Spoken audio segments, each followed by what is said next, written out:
اور یہ پیغام دینے کا مطلب یہ ہے کہ ان کے درمیان لڑائی بہت سخت ہے اور شدید ہے، اور یہ جو ملک سے باہر بیٹھے ہوئے ہیں یہ اس حکومت کو سیدھی سی بات ہے تسلیم نہیں کرتے، حالانکہ وہ وزیر ہیں سراج الدین حقانی جو ہے، لیکن وہ ملک سے باہر بیٹھے ہوئے ہیں۔ ملا برادر بڑے اہم ہیں مذاکرات میں، سب سے زیادہ جب امریکہ یہاں سے جا رہا تھا تو ملا برادر کا ہی کردار تھا، اور ستنکزئی جو ہیں وہ بھی، ان کا بھی بہت بڑا گروپ ہے۔ تو یہ ملک سے باہر بیٹھے ہوئے ہیں، اور اس کا مطلب یہ ہے کہ افغانستان میں کابل میں تبدیلی آ رہی ہے۔ کابل میں وہ اس لیے آ رہی ہے تبدیلی کہ یہ ان کی جو سوچ، اور پھر یہ کہ پاکستان اور پاکستان اور چائنا کے ساتھ ایک طرح کی دشمنی، اور انڈیا کے ساتھ ان کی دوستی، یہ سارے فیکٹرز ہیں۔ اور پھر کہ امریکہ ہر صورت یہ چاہتا ہے کہ وہ کسی نہ کسی طریقے سے یہ بات باور کروا دے پوری دنیا کو کہ دیکھیں ہم نے وہ جو چھوڑ کے ہم بھاگے تھے وہاں سے، اور یہ جو طالبان کو دیا تھا ہم نے وہ سکور برابر کر لیا ہے۔ اس لیے براڈ بیسڈ حکومت، وسیع البنیاد حکومت کی بنانے کی جو عمل ہے اس میں چونکہ تیزی آ گئی ہے، اس وجہ سے یہ لڑائی بڑھ گئی ہے، اور وہ لڑائی پاکستان میں آلریڈی تھی، لیکن یہ اس کا تازہ ترین ایک مظاہرہ ہے۔ طالبان ٹی ٹی پی ملا قذاری کے ساتھ جڑی ہوئی ہے، حقانی گروپ جو ہے وہ اس سے دستبردار ہے، جو پاکستان کے اندر جو کاروائیاں کرتے ہیں وہ ٹی ٹی پی ہے، اور ان کو جو بیک کرتا ہے وہ ملا قذاری کا گروپ ہے، یہ جو اس وقت وہاں پہ موجود ہیں، اور ان کو مدد کہاں سے ملتی ہے؟ انڈیا سے۔ اب آپ کے ذہن میں ایک سوال پیدا ہوگا، ٹرمپ کی چونکہ میں نے بات کی ہے تو آپ سوچ رہے ہوں گے کہ ٹرمپ نے تو کہا ہے کہ ہم ان کو امداد دے رہے ہیں۔ یس، وہ امداد کس کو دے رہے ہیں؟ وہ قذاری گروپ کو دے رہے ہیں۔ اور کیوں دے رہے ہیں؟ پاکستان کے خلاف دے رہے ہیں، اور پاکستان کے خلاف پاکستان کے اندر حالات کو کہاں کہاں خراب کیا جا رہا ہے، میں آپ کو کیا بتاؤں، آپ اچھی طرح سے جانتے ہیں، وہ ہے خیبر پختونخوا، اور وہ ہے سب سے زیادہ بلوچستان،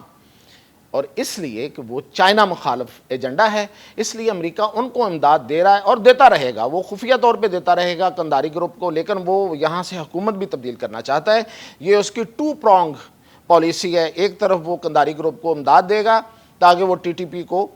ہمارے اوپر لگا کے رکھیں، اور دوسری طرف وہ وہاں پہ حکومت اس لیے تبدیل کروانا چاہتا ہے، اور ظاہر ہے کہ پاکستان بھی اس وقت چاہتا ہے کہ وہاں پہ وہ اپنا سٹگما اتار سکے، اور پاکستان اس لیے چاہتا ہے کہ یہ حکومت جو ہے یہ پاکستان کے لیے وبال جان بنی ہوئی ہے، اور یہ انڈیا کی دوست ہے، اور یہ اس لیے اب جس کو ہم پہلے شمالی اتحاد کہا کرتے تھے، آپ نے دیکھا ہے اس کی ایک نشانی اور بتاتا ہوں، پی ٹی ایم خاموش۔ پی ٹی ایم کا وہ جو ولولہ اور وہ جو جوش تھا وہ اب نہیں ہے۔ اس کی وجہ یہ ہے کہ اشرف غنی کے ساتھ یہ لنکڈ ہیں لوگ، ان کی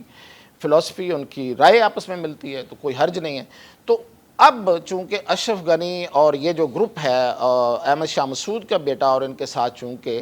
پاکستان اس وقت انگیج ہے، اور براڈ بیسڈ حکومت میں ان کو ایک بڑا حصہ ملنے والا ہے، اور اسی طرح جو باہر بیٹھے ہوئے ہیں جو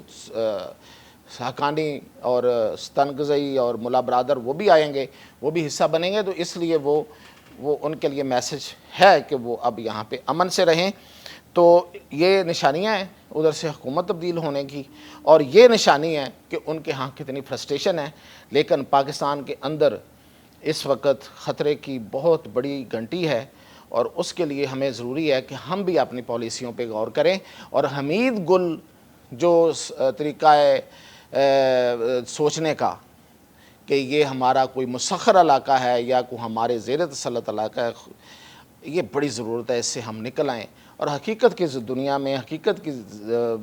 اس میں رہیں کہ یہ پاکستان ہے اور وہ افغانستان ہے اور وہ انڈیا ہے اور وہ کوئی اور ملک ہے۔ تو یہی سب سے اچھی سوچ ہے، اور یہ جو دوسرے پہ اپنے آپ کو وہ کیا کہتے تھے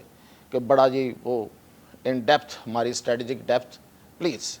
اس سے نکلنا بہت ضروری ہے۔ تو میں نے کہا اس پہ اپڈیٹ کر دوں کہ یہ کیا ہو رہا ہے، اور آگے بھی خطرہ موجود ہے، اس پہ ہمیں الرٹ رہنے کی ضرورت ہے، اور رمضان المبارک میں بڑی خبریں مل سکتی ہیں، اور رمضان المبارک کے بعد بڑا آپریشن شروع ہو سکتا ہے۔ اجازت دیجیے۔